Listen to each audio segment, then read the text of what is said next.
आप लोगों के सामने मैं प्रदूषण पर निबंध बोलने जा रही हूँ। उसमें जो त्रुटि हो क्षमा करने का कष्ट करें। प्रस्तावना: प्रदूषण वायु, जल एवं स्थल की भौतिक विशेषताओं का वह अवांछनीय परिवर्तन है जो मनुष्यों के लिए लाभदायक, जंतुओं, औद्योगिक संस्थाओं तथा दूसरे तरफ कच्चे माल इत्यादि को किसी रूप में हानि पहुँचाते हैं। वातावरण में कुछ हानिकारक घटकों का प्रवेश हो जाने पर वातावरण दूषित हो जाता है। इसी को हम पर्यावरण प्रदूषण की संज्ञा देते हैं।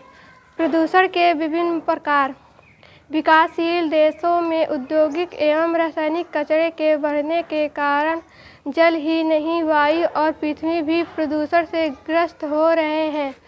जल प्रदूषण: जल में अनेक प्रकार के खनिज तत्व, कार्बनिक, अकार्बनिक पदार्थें, गैस घुली रहती हैं। यदि ये जल में आवश्यकता से अधिक मात्रा में इकट्ठे हो जाते हैं तो जल प्रदूषित हो जाता है और पीने वालों के लिए अनेक प्रकार के रोगों का कारण बन जाता है।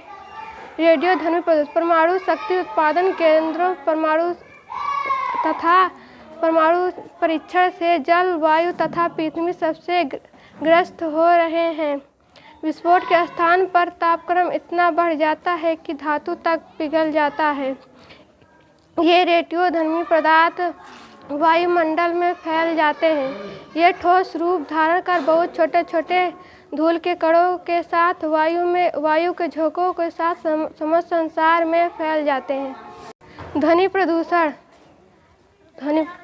नगरों में रेलगाड़ी, बसों आदि वाहनों, कल कारखानों तथा लाउड स्पीकर के तेज ध्वनि से ध्वनि प्रदूषण होता है। ध्वनि की लहरें जीवधारियों को प्रभावित करती हैं। इससे सुनने की शक्ति नष्ट होती है, नाड़ी संतान संबंधी रोग, कभी कभी पागलपन भी हो जाता है। रासायनिक प्रदूषण: कृषक लोग अपने फसलों में कीटनाशक औषधियों का प्रयोग करते हैं। आजकल तो गेहूं जैसे अनेक पदार्थों में भी इस प्रकार की दवाइयां रखी जा रही है। इस अंधाधुंध प्रयोग से मानव और पक्षियों के स्वास्थ्य पर बुरा प्रभाव पड़ता है। उपसंहार: परमाणु पर नियंत्रण: औद्योगिकीकरण तथा जनसंख्या की वृद्धि ने संसार के सामने प्रदूषण की गंभीर समस्या उत्पन्न कर दी है। इस समस्या से निपटने के लिए सरकार द्वारा कई प्रयास किए जा रहे हैं। जल प्रदूषण निवारण एवं सरकार ने 1974 ईस्वी में जल निवारण एवं नियंत्रण अधिनियम लागू किया जा रहा है। उद्योग जन को रोकने हेतु अब सरकार की नीति है कि किसी नए उद्योग को तभी लाइसेंस दिया जाएगा जबकि वह अपने औद्योगिक के कचरे को निस्तर एवं समुचित व्यवस्था कर ली गई हो और इसके अतिरिक्त वनों को अनियंत्रित कटाई के लिए कठोर नियम लगाए गए हैं और लोगों को वृक्षारोपण के लिए प्रोत्साहित किया जा रहा है। इस प्रकार हमारी भारत सरकार प्रदूषण की रोकथाम के लिए दृढ़ता से तत्पर है। जय हिंद, जय